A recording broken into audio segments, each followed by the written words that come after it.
Explainer. Today, we're diving straight into the sheer grandeur of ancient India. We are going to unpack the fascinating story of the subcontinent's ultimate powerhouse, the Magadh Empire. And look, this wasn't just your run-of-the-mill ancient kingdom. We're talking about an absolute juggernaut of military might, cultural brilliance, and massive spiritual awakening. Now think about this for a second. Which ancient Indian territory was so intimidating that even world-renowned conquerors, we're talking Alexander the Great and his top general, Seleucus Neocator, literally laid down their weapons before it? You know, when you read standard world history, Alexander's eastward expansion is usually painted as this unstoppable tide, but history shows that tide crashed hard into a massive breakwater in India. The sheer scale of the Magadh armies waiting across the river was so terrifying, it actually sparked a mutiny among Alexander's own battle-hardened troops, stopping his campaign right in its tracks. No way they were crossing that river. To really wrap our heads around that kind of military muscle, let's look at the number 500. That's the number of war elephants the great emperor Chandragupta Maurya famously gifted his Greek rival, Seleucus, after their treaty. Now, you have to remember, in the ancient world, a war elephant was basically the equivalent of a modern armored tank. Gifting 500 of them, that wasn't just a friendly peace offering. That was a staggering flex of logistical and military dominance. It sent a loud and clear message to the Hellenistic world. Magadh has resources and power on a scale you can't even fathom. So here is our roadmap for today's explainer. First, we'll cover the powerhouse of ancient India. 2. Age of legendary dynasties. 3. Cradle of Indian civilization. And 4. The birth of modern Bihar. Okay, let's kick things off with Section 1, the powerhouse of ancient India. So Magadh was such an intimidating global presence that it actually halted those major Greek expansions. The sources point out a really fascinating dynamic here. Seleucus Nicator tries to reclaim the territories Alexander had briefly touched, right? But he runs smack into the newly consolidated Mauryan Empire under Chandragupta. The result was a massive geopolitical shift.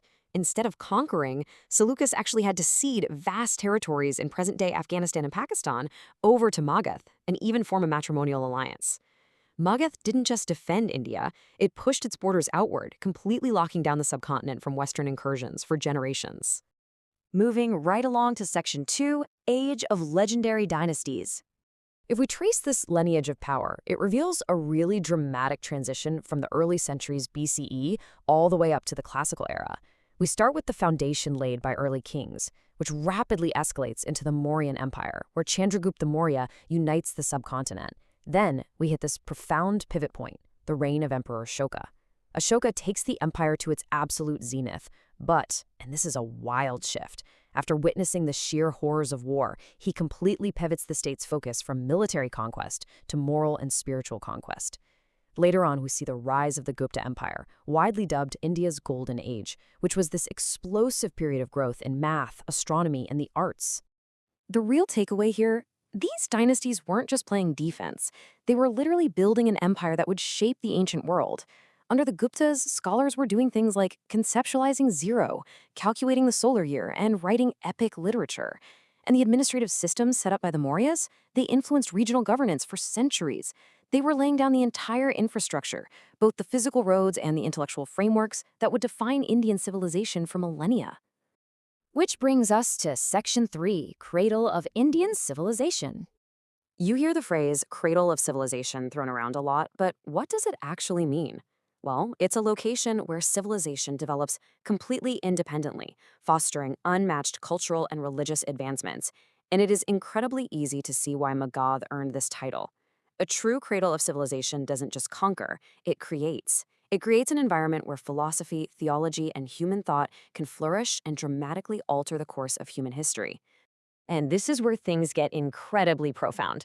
Magadh was essentially ground zero for world-altering religions like Buddhism and Jainism. Both Gautama Buddha and Mahavira found a highly receptive audience right here in the Magadh region. It was heavily patronized. And under Emperor Ashoka, Buddhism transitioned from just a regional philosophy into a massive global religion as he sent emissaries all across Asia. These cultural advancements weren't just local wins, they were massive intellectual exports that permanently changed the spiritual landscape of the Eastern Hemisphere. And finally, let's look at Section 4, the birth of modern Bihar. There is such a striking contrast here between the organic, culturally defined borders of the ancient Magadh Empire and the sprawling boundaries of the British Bengal Presidency. Ancient Magadh was sovereign. It expanded based on actual cultural and political influence. But fast forward to the colonial era, and the region is just swallowed up by the Bengal Presidency. This was a massive, highly diverse territory drawn up by British administrators purely for bureaucratic convenience and revenue collection. The rich, distinct identity of that old Magadh heartland was in real danger of being completely diluted by this giant colonial mechanism. That brings us to a huge turning point, 1912. This is the pivotal year when the distinct state of Bihar was officially carved out of the Bengal Presidency. And let's be clear, this wasn't just a random administrative reshuffle by the British. It was the culmination of a very deep-seated desire among the local people to reclaim their unique identity, an identity stretching all the way back to the days of Chandragupta and Ashoka. It wasn't an easy transition either. Intense socio-political movements of the early 20th century were required to transform the region. Local intellectuals and leaders championed the cause of a separate Bihar by leveraging the profound historical weight of the Magadh legacy. Their argument was simple but powerful. A region that was once the intellectual and political capital of ancient India absolutely deserves its own distinct administrative recognition. Through intense advocacy, they successfully carried that ancient legacy right into the creation of the vibrant, modern state we see today. So why does all this matter today? What you should really take away from this is that the deep historical roots of Magadh are absolutely essential to understanding the cultural identity of modern Bihar. When you walk through the ruins of ancient universities like Nalanda, or when you consider the profound philosophical traditions that echo through the region, you aren't just looking at the past.